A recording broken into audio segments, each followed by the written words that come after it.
Hi there, this is about varnishing an art painting that you've made. And first off, I'm going to say start with a good art varnish.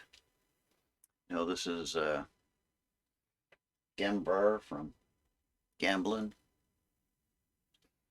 It goes a long ways. You certainly don't want to go down to your local store and pick up a can of Varathane. Um, though I don't doubt people have used that in the past. But I recommend using a good brand, and personally I prefer matte. I was just watching somebody do this. You want to have your painting flat. I was just watching somebody do this on a video, which I reviewed just to check it out and make sure I wasn't missing anything major. And I saw two things that didn't thrill me too much about the one I was watching.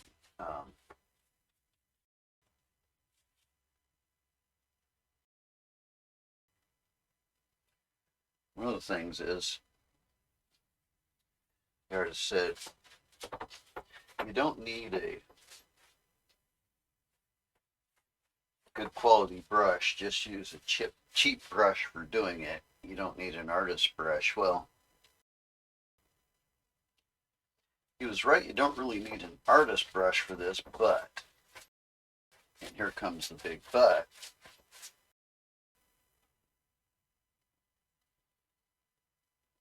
throughout the video, you watch him, he's constantly picking up brush hairs out of his varnish, and he's like really pouring it on there, making a giant puddle of it on his painting. And he's also using or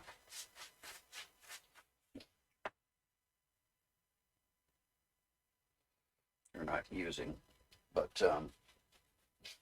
well, yeah, he is using. He's using a gloss, which is okay, but if you've ever seen a painting with gloss under bright lights and things, like on a display floor or something,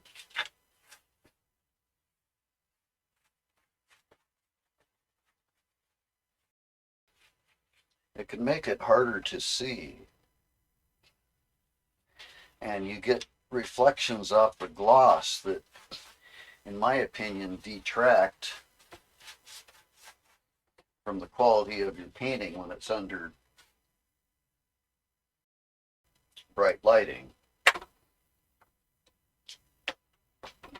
I should be doing this on a table, not on an easel, but since I needed to take a picture of it, this was the best place to do it.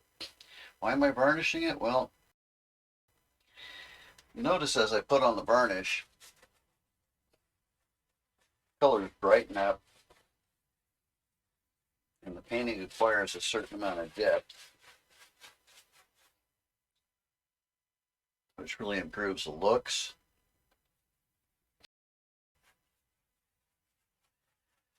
And the varnish also really improves the protection of your painting. If you want your painting to last a while,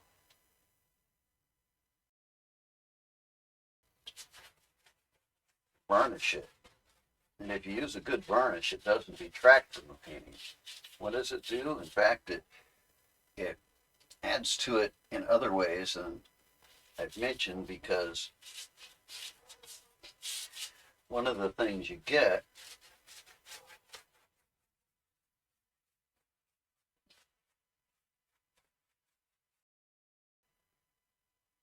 is an evening. I don't know about most people. I use linseed oil for my oil painting.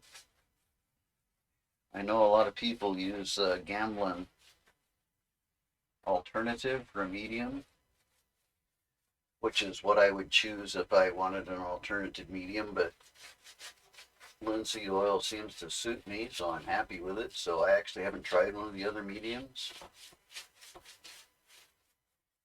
I would, but all of my art at this point has been financed by my wife since I have no good income to pay for this stuff.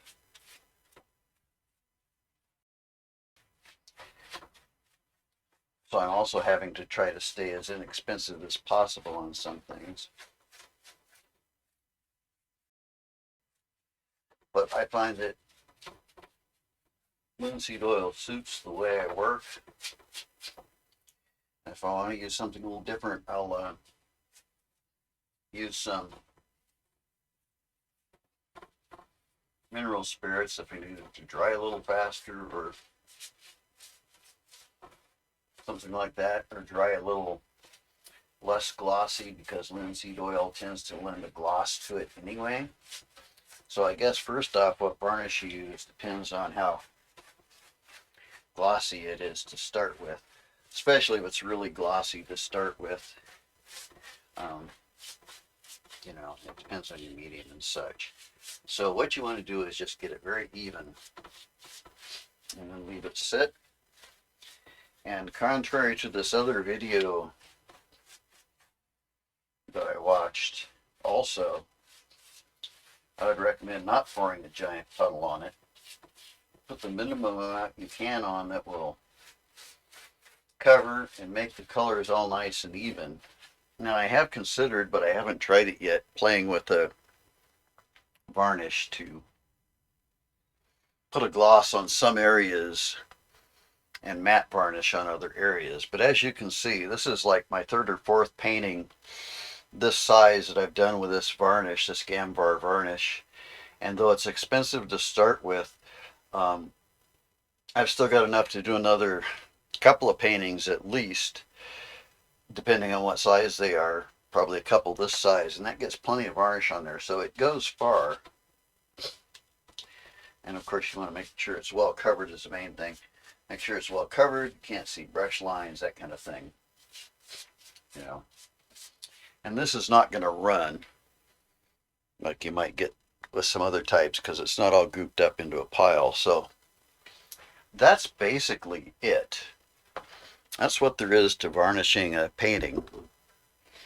Just be careful and do it with a good quality varnish, and you know you won't mess up your work. So there you are. And you notice I was doing this in sections.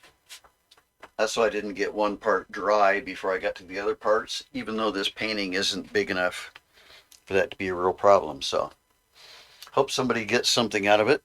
I plan on more painting videos in the future. I'm going to have to start a new one, and I'll probably do some videos on about how to get started in oil painting if you want to be a self-starter and can't afford lessons like me. So thank you for watching my video. Blessed be. May you have a wonderful evening, morning, day, whatever time of day it is, wherever you're at. Bye.